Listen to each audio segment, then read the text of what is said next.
Hello, this is Soundout here, and welcome back to another Power Rangers review. Today we're taking a look at the Mighty Morphin Power Rangers the movie Legacy action figures. Now, this is a series of figures released only at Toys R Us, and it is to celebrate the 20th anniversary of the Mighty Morphin Power Rangers movie, as well as finally giving us these costumes in action figure form. It took them 20 years for this to happen, and I'm really glad it did. I am a huge fan of the Mighty Morphin movie. I'm going to be straight honest, it's not a great movie. It's not a great Power Rangers movie. The Turbo movie's better, but I really enjoy the Mighty Morphin movie, partially because of nostalgia, because I watched it 100 times on VHS and even more on DVD, and also I love its soundtrack. It has a great soundtrack. But here we are with 7 figures. Now these were released in 2 waves, one containing the Pink Ranger, Black Ranger, Red Ranger, Ivan Ooze, and wave 2 having White Ranger, Blue Ranger, and Yellow Ranger, and a repack of the red. Now, Wave 2 is more easy to find. It's weird Bandai shipped this in 2 waves, but we did get a split case. Every figure is 3 to a case, so there's no short packing. That's fantastic. Now, me being an impatient little bugger, I ended up ordering most of these from ToysRUs.com. The only ones I didn't were Blue and Yellow, who I managed to find in stores, and when I couldn't find the White Ranger, I was just like, alright, I'm going to order them, and then I ordered them. So this has been a nice set to collect, and they look fantastic in box, I must say. They are replicating the 8-inch movie figure boxes, not the original 5-inch figures, which were these. But we'll get to that in a minute, because I do want to do a side-by-side comparison here. But they are in the movie style of the packaging of the 1995 movie release, and they even say original 1995 movie edition. So here you have Ivan Ooze, who is our only villain. Really nice. I do like that we got Ivan. He is the most memorable new villain. The other one being Mordant, who wasn't even named in the movie. Here is the story of the movie. If you don't already know it, you can check it out. Oh, I will say I do like the power is on above the title, because that's the whole tagline of the movie. And yeah, there's a nice little bio for Ivan Ooze. For these, I'll just leave them on camera, nicely focused, and you can read them, because I don't want to spend time reading 7 bios. We can see all the figures there, which is really nice. Packaging looks great, I must say. So here's the Yellow Ranger, and here's her bio, so you can all read it. Like, the pictures are taken from the movie, which is much appreciated. Moving along. Here's the Blue Ranger. Get his bio in there. Like I said, if you want to read him, you can pause it. That's fine. Here's the White Ranger. Cool. And here is the Red Ranger. And good. And the Black Ranger. Cool. And the Pink Ranger. So, if you had enough time to pause that and read that, good job. If not, I'm sorry. I need to get on with the review. Like I said, these are emulating the packaging of the 1995 movie. So let me do a side-by-side comparison of the 6 Rangers and their 6 original movie figure counterparts. So here we have the Yellow Ranger with the Yellow Ranger. Now this was the first action figure from Power Rangers that my parents purchased way back when the movie came out, before I was born. Yeah, this thing's kind of old. But it is cool that the original movie figures came with colored power coins matching the color of the Ranger, and I did like the banner here, which you can see is all gold on the new figures. But yeah, it's a 5-inch sized figure, yet they went for the triangle-shaped box, probably to fit the other Legacy figures. And this is a gigantic card for such a small figure, because it is a 90s action figure. You can also see that's the original 5-inch Ivan Ooze. It looks like crap. So, we don't even own that. So, no worries there. But you can kind of see the problem with the original figures is that they were just chromed out versions of the Rangers while they had new suits in the movie. So, Bandai's finally rectified that. So from here on out, I'm going to show them for a brief glimpse. But I will mention the original movie figures did have the ninja symbols on them, but the new Rangers have the dinosaur ones. And I'll get into that in a little bit. But there's Blue Ranger. Here's Red Ranger. Black Ranger. Pink Ranger. And the White Ranger. We're starting with Ivan Ooze because I don't care about rules. This is my review show. I don't want to review the Rangers first. I like this guy more. Because we don't get a lot of villain figures from Bandai, well, until later this year with Dino Charge. But this is a great one. This is Ivan Ooze. Now, this is one of the more controversial figures, as his head sculpt is not movie accurate. It's not Paul Freeman's face on there. It is more stylized. And I kind of like this. It has more of a artistic, more cartoonish look that more so matches the rest of the figures in the 5-inch, new 5-inch scale. Because he doesn't look hyper-realistic with a face, he doesn't look out of place with the Lord Zed from the Legacy line, or the Fury, or Vivix. He's got more stylized look, and this also avoids having a bad face sculpt, because it's a great face sculpt. He looks like Ivan Ooze. You can instantly recognize this guy as Ivan Ooze, and that's exactly what he needs to be. Now, other than that, he's got great costume detail. He's got his full robe here. He does have feet underneath, which is nice, but they are just kind of swivel feet, nothing more. But he looks really great. I love the way this figure looks. He also comes with, well, I guess these are kind of accessories. He has these little, his tassel, I don't know, the things hanging off his arms in the movie. Basically, you gotta pop the hand off and slide them over his arm, and they peg into place a little bit. But basically, they just kind of sit there for the most part, which it looks really good though once you get it in. Now these are separate pieces, which is why I'm showing it on camera. I don't really know if it's assembly required or really accessories. It just kind of, you know, has to happen so that he can have the full look that he had in the movie, which is that, which looks really good.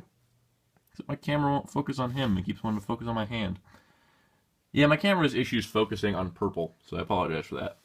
His articulation is quite good, as he has a ball-jointed neck, which is great. Shoulders with a 360 swivel.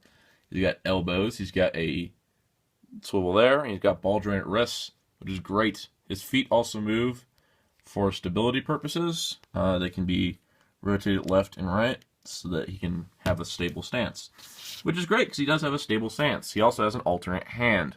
And this hand has the Flute of Death, the thing he used to destroy the command center. Spoilers for someone that hasn't seen a movie that was released 20 years ago. But there you go. Ivan Ooze with his flute, which looks good. It looks really good. It is in more of a destruction pose than a flute playing pose, which I don't mind, because he doesn't have the articulation to get it up to his mouth anyways. So he can just kind of, you know, with his ball-jointed wrists, he can just kind of flick it and just destroy things and look angry about it. This guy is great. I really, really like this figure. He's getting a lot more flack than I think he deserves. He looks like Ivan Ooze. He's a great representation of the character, and he's got the Flute of Death.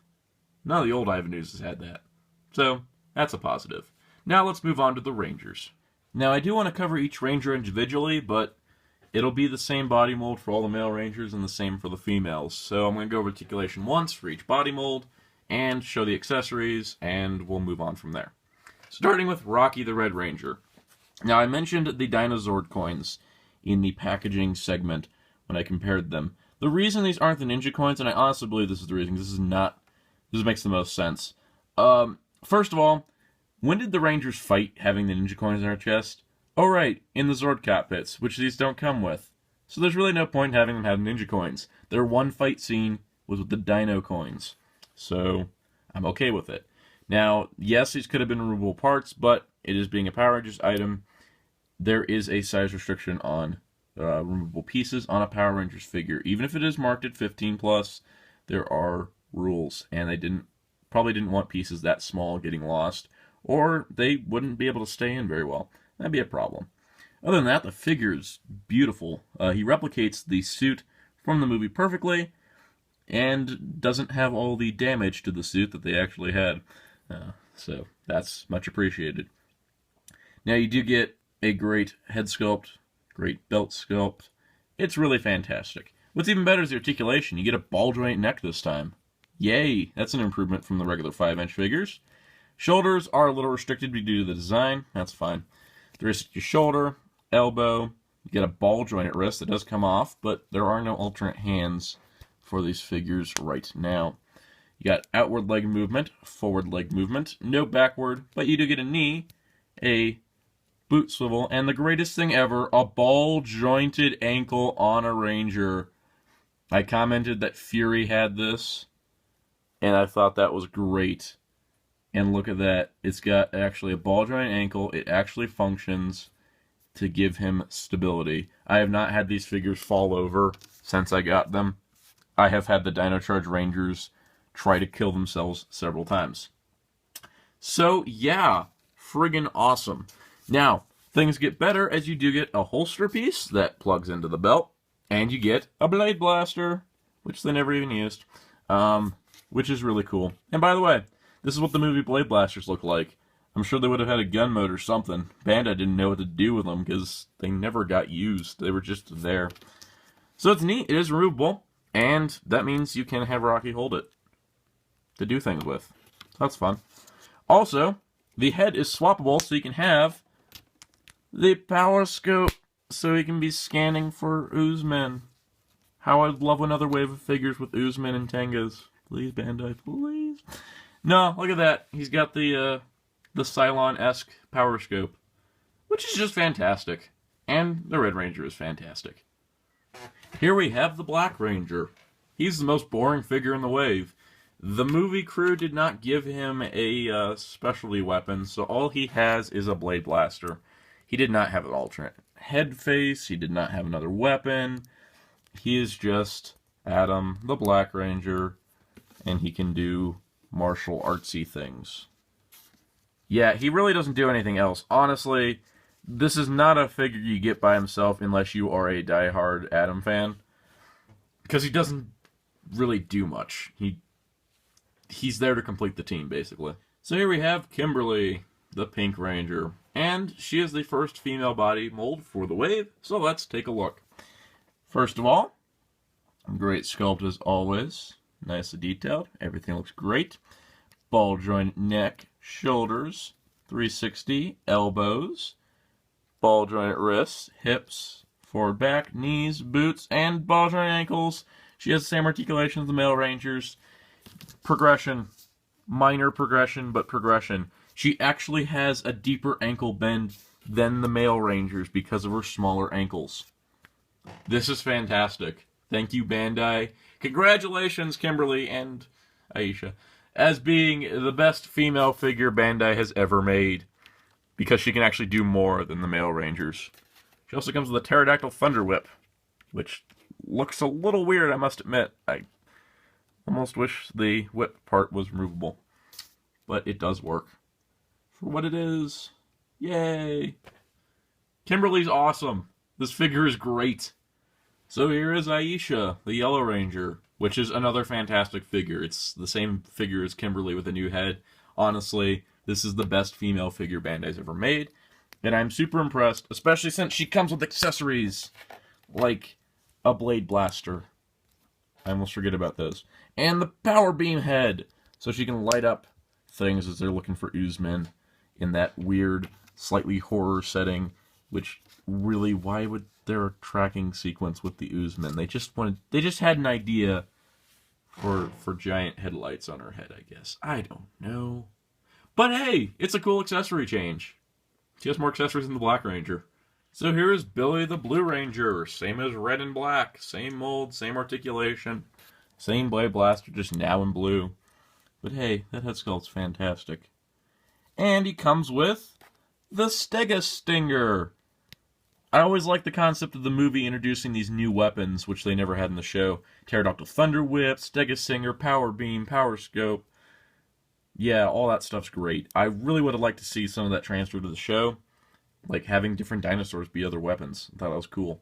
Now, it isn't quite show accurate, as this is kind of the taser-like piece as he uses his zip line. They added a handle so it's a little easier for him to hold, which is fine.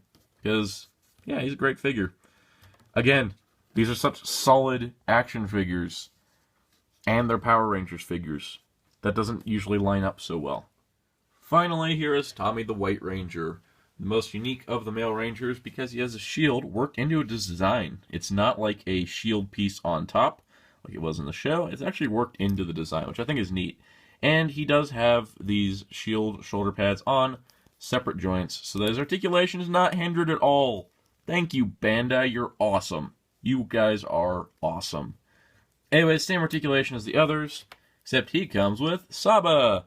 And now Saba is a fully painted Saba, similar to the one that came to Legacy 5-inch. Even better painted, actually. That's pretty nice. He can hold Saba, it can go on his belt. Tommy's cool. This Tommy's cool. Congratulations, Bandai. 20 years after the movie, making 22 seasons worth of toy lines. And you have finally given me Power Rangers action figures that I feel perfectly happy with and cannot find any flaws with. The sculpts are perfect. They're honestly matching the proportions of those costumes from the movie. The accessories are exactly what they needed. They come with enough accessories to feel like it's worth the cost. They're fully painted, fully sculpted, have ankle joints. I really can't complain too much with these figures. These are fantastic. And there's an Ivan Ooze to go with everything, and he's just great too.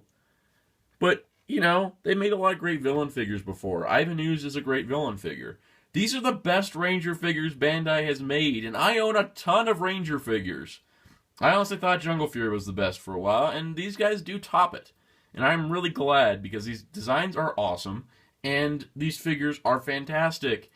And Bandai is making steps to improving the articulation of their figures. I recently got the 5-inch Dino Charge Megazord and found out it had ball-jointed ankles. This is giving me hope that the main line is going to get this added articulation. But like I said, these guys are Toys R Us exclusive, and they do retail for a high cost. I will not say $17 is a good price for these figures. It is adequate. You are getting higher paint, higher articulation, fully painted accessories, and great sculpting detail that can't be used again. You're getting your cost. The extra $7 that's going into these figures is worth it. But it should have been more like $15.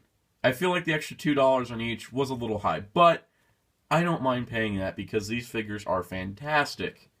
I really love this set of figures, and I'm so happy with them because I can bump my Tesk and they don't move. That's perfect! If I slightly lean against my wall, I'm in fear of all my Legendary Rangers falling over. But these guys are fine slapping my review set.